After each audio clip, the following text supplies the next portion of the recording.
Amigos televidentes, muy buenos días. Bienvenidos a este espacio de la entrevista. Hoy nos acompaña Mauro Zambrano, quien es dirigente sindical de hospitales y clínicas, además director de Monitor Salud. Bienvenido, Mauro. Sí, bien, gracias por la invitación. Mauro, ¿cómo se encuentra hoy en día el sector salud y los diferentes centros de salud, hospitales? Mira, la situación del sector salud sigue siendo crítica en nuestros centros de salud, en los distintos centros.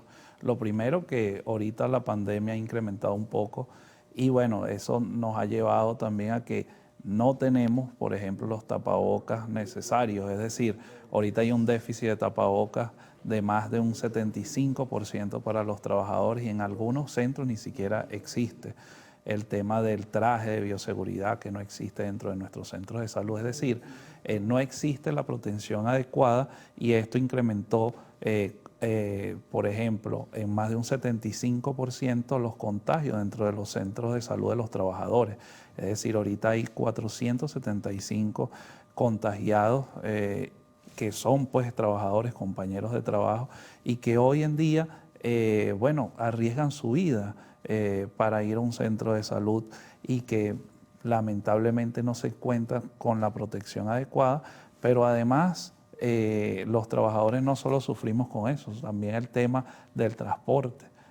Hay un porcentaje, por ejemplo, un 35% de los trabajadores que se moviliza a pie a su centro de salud y esto porque el metro no funciona adecuadamente.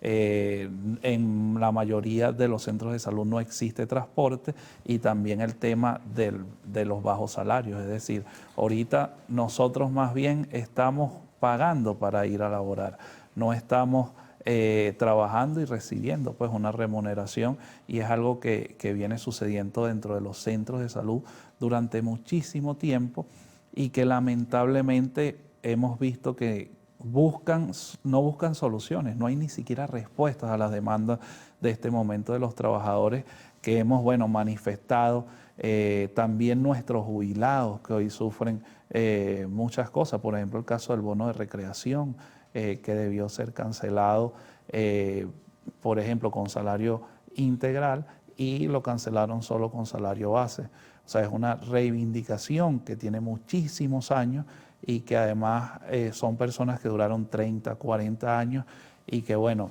vengan y le reduzcan como nos hicieron a nosotros los activos con el tema de los uniformes de 1.300 bolívares, nos los bajaron de un solo plumazo con una firma del ministro del Trabajo, Francisco Torrialba, quien fue además sindicalista, porque él sabe que los derechos de los trabajadores no son regresivos, sino progresivos. Ningún sindicalista puede firmar un acta en este momento que vaya contra los derechos de los trabajadores y contra la Constitución. Todos los derechos de los trabajadores son progresivos y es por eso que los dirigentes sindicales vamos a este jueves no solo a demandar esa acta, sino también a movilizarnos los trabajadores en rechazo de esta situación que venimos viviendo y que viene sucediendo, avalada por, además, podemos decirle, agentes que se prestan, en este caso, para beneficiar al gobierno, porque un sindicalista jamás firmaría un acta donde atrasaría los beneficios de los trabajadores. Mauro, hablando precisamente de ese bono de uniformes, ¿por qué le restaron de 1.300 a 200? ¿Cuál fue la justificación y cuándo le dieron ese monto, esos 200 bolívares? Mira, eso fue la quincena pasada. Lamentablemente, justificación no hay, porque nosotros también hemos visto las proyecciones de los economistas, donde se proyecta que en el país van a ingresar más de 20.000 millones de dólares solo por renta petrolera y más de 3.000 millones por el tema de impuestos. Pero entonces tú tienes el impuesto del IVA que está por encima del 16%, o más o menos ese es el promedio, el 16% para adelante, porque también tienes el impuesto del 3% si pagas en divisa.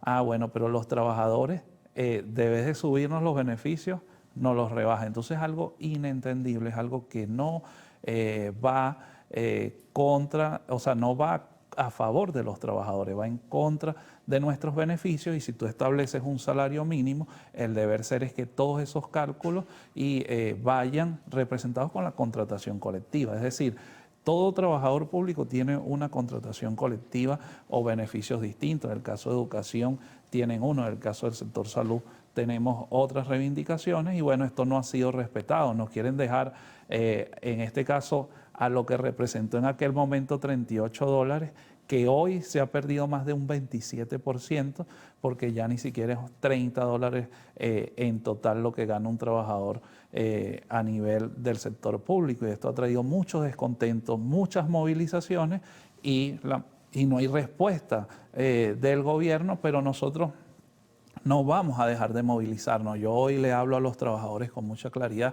Tenemos que seguir constantemente movilizándonos, tenemos que seguir luchando, porque es la única manera que nosotros tenemos y la única herramienta que tenemos para que eso cambie. Y en caso de que no haya un cambio en estos tiempos, bueno, tenemos el 2024 los trabajadores, que somos muchísimos, somos millones, para elegir un gobernante que realmente respete los derechos de los trabajadores. Nosotros no podemos seguir en esto.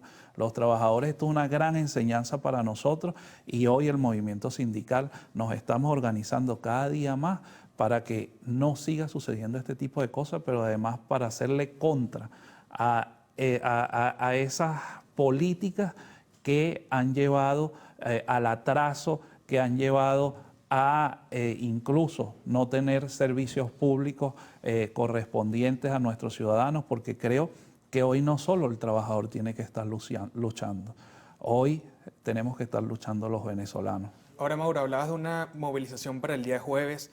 ¿De dónde sería el punto de partida y hacia dónde se dirigirían? Mira, hoy tenemos una reunión con el sector educativo en Caracas. Y bueno, vamos a tratar de que esté el sector educativo, sector salud, incluso comunidades, porque también el tema del agua, el tema de la luz, o sea, es decir, es algo, por eso te hablo que no es solo una movilización de los trabajadores. Creo que nosotros tenemos que movilizarnos por los derechos y el derecho a tener una vida digna, el derecho a poder progresar no solo con un trabajo, sino que no se sigan yendo nuestros hermanos, o en este caso nuestros familiares. Nosotros por eso tenemos que luchar, los que estamos adentro, todos, por tener servicios públicos, por tener un salario digno, y también por el reencuentro de la familia, que es fundamental. Nos toca establecer una pausa, pero al regreso, Mauro, quiero que hablemos sobre los servicios básicos dentro de los hospitales, lo que es el agua, la luz, el agua potable. Pero luego de la pausa, ya volvemos.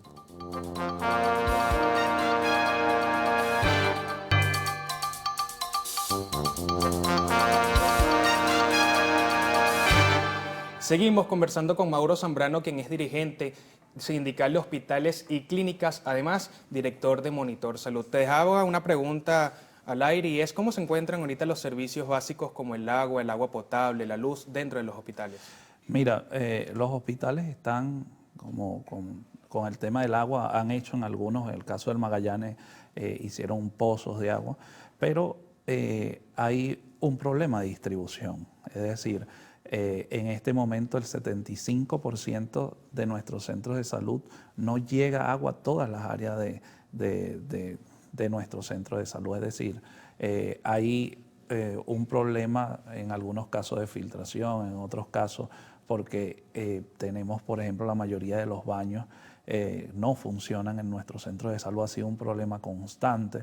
Y bueno, los trabajadores, que la mayoría son mujeres, te puedes imaginar, cuando una mujer tiene, en este caso, la menstruación, mira, es bastante difícil lo que vive un trabajador de la salud en ese sentido, porque no tiene cómo asearse. El agua potable, por ejemplo, no existe en nuestros centros de salud. Tú, para tomar agua, tienes que llevarla desde tu casa, o en el caso, depende, si tienes alguna bodeguita o cerca, bueno, compras un agua, pero mayormente por el tema salarial la gente se lleva el agua de su casa. Y bueno, es una situación bastante grave, además del cloro, el desinfectante y el jabón. ¿Cómo hacen en ese caso? Porque en los hospitales tienen que haber cero desinfectado, ¿no? Totalmente, no puede haber microbios. Sí. Y tengo entendido que ustedes han hecho en varias oportunidades denuncias sobre esto, que el déficit en cloro, en jabón, ¿cómo hacen entonces sí, los mira, enfermeros, los médicos? El déficit es muy grande, pero no solo de eso. O sea, un hospital, por ejemplo, te puedo hablar del Hospital Vargas de Caracas, que pueden existir 2 o 3 mopas para todo el hospital. Entonces, un área como una terapia intensiva tiene que tener una mopa específica para que esté en el área. Eso se ha perdido dentro de los centros de salud para hacer la limpieza. Entonces, si tú pasas esa mopa por cualquier área, se contamina y no puedes, en este caso, volver a ingresar la mopa para la terapia intensiva. Ahorita esos protocolos se perdieron porque lamentablemente hay un déficit de todo. O sea, cuando te hablo de todo, es de mopas, de carritos, de pañitos para la limpieza. ¿Y esto qué ocasiona? Porque a veces preguntamos, mira, bacterias. Vemos muchos pacientes que salen intervenidos quirúrgicamente y terminan con una bacteria hospitalaria, niños que han fallecido por esta situación y el gobierno lo sabe. O sea, aquí no es que no se sepa esta situación. Nosotros hemos denunciado esto con mucha frecuencia y también no vemos solución al respecto porque han remodelado áreas en distintos hospitales, eso no hay que negarlo. El caso del Hospital de Coche que remodelaron hace poco, pero sin embargo hay un problema de mantenimiento. Creo, y es fundamental, que los hospitales sean descentralizados y que le puedan llegar recursos, porque por ejemplo, te puedo hablar de un tomógrafo en Caracas. Es difícil conseguir una tomografía. Solo existen los hospitales militares. Como que si los militares son los únicos que se hicieran tomografías en el país. Y no es así. O sea, el deber ser es que en el clínico universitario funcione el tomógrafo como debe ser, que un hospital Vargas tenga el tomógrafo, que un oncológico Luis Racetti, que es especializado en este caso con pacientes con cáncer, pues pacientes oncológicos, no cuente con tomógrafo. O sea, es una situación bastante lamentable que viven. Y eso se convierte en un costo para los pacientes. Por eso te hablo que en nuestra Constitución dice que tiene que ser una salud digna y de calidad. No es de calidad, no porque los trabajadores no queramos, porque pudiera ser de calidad, pero la infraestructura no está muy deteriorada, los equipos médicos y todo lo que tiene que ver pues con el tema de la atención. Y es paga porque el familiar siempre tiene que comprar desde una mascarilla, que lo más básico puede ser una gasa, como puede ser una inyectadora, depende del hospital donde llegues, porque lamentablemente no existe la dotación de insumos médicos necesarios para que los pacientes sean atendidos efectivamente, con rapidez, con eficacia. Y bueno, esto ha ocasionado de verdad cosas impresionantes, porque también existe el ruleteo. Eso precisamente quería conversar. Hablabas de los insumos médicos que los familiares deben costear. Hablemos ahora de la mafia que se ha denunciado, incluso Maduro lo ha denunciado en varias oportunidades, la mafia que se vive dentro de los hospitales y estos nuevos inspectores hospitalarios, su opinión al respecto. Mira, lo primero que toda investigación se tiene que hacer, ¿no? Maduro dijo hace poco el tema de la mafia. La mafia es un tema que ha venido y que lo han agarrado para discursos, pero al final los trabajadores siempre están al servicio de la gente. Los hospitales se mantienen por el capital humano, porque lamentablemente no existe nada. Tú vas a intervenir quirúrgicamente y son unas listas inmensas donde al paciente le cuesta más de $400 comprar esa lista. Entonces, cuando hablan de mafia, simplemente tienen que sacar pues a la luz pública quiénes son los mafiosos, pero no son todos los trabajadores. Lo que te puedo asegurar que la mayoría de los trabajadores llega a las 7 de la mañana a su hospital, cumple su horario, busca la manera de servir a ese paciente que llega. Y bueno, lo de los inspectores no soluciona el problema de la salud. El problema de la salud es un problema que va, por ejemplo, va a llegar un inspector a solucionar que funcione el tomógrafo, ¿Cómo se solucionaría que funcionan los rayos X con inversión.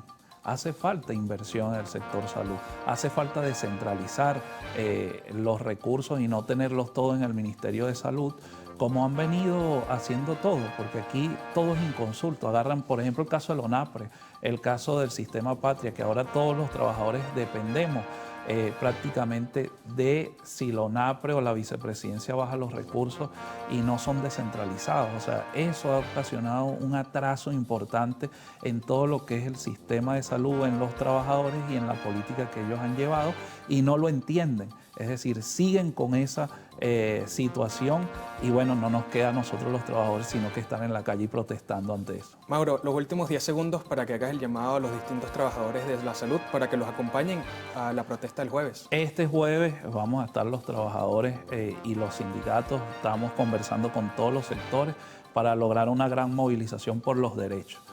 Por el derecho al agua, por el derecho a la salud, por el derecho a un salario digno y sobre todo por tener calidad de vida. Los invitamos este jueves y les estaremos por las redes y bueno, por los medios de comunicación, les estaremos diciendo dónde comenzará la concentración y dónde terminaremos pues en ese sentido marchando. Gracias por venir, Mauro. Nosotros nos toca despedir este espacio de la entrevista, pero al regreso le estaremos ofreciendo lo mejor del arte y el espectáculo con lo actual.